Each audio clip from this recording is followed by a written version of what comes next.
You ask Tiger to solve. This deals with linear equations with one unknown. The final result is b equals -6/17. Let's solve it step by step. Simplify the expression. Expand the parentheses.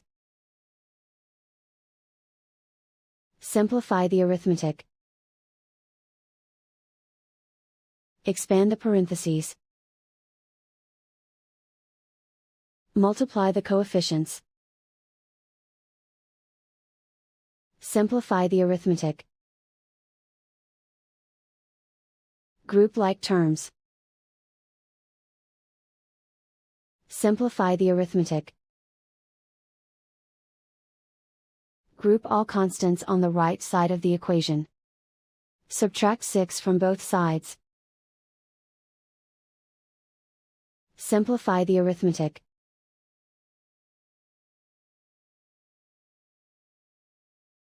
Isolate the b. Divide both sides by 17.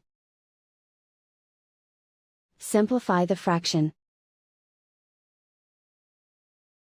And so the final result is b equals -6/17.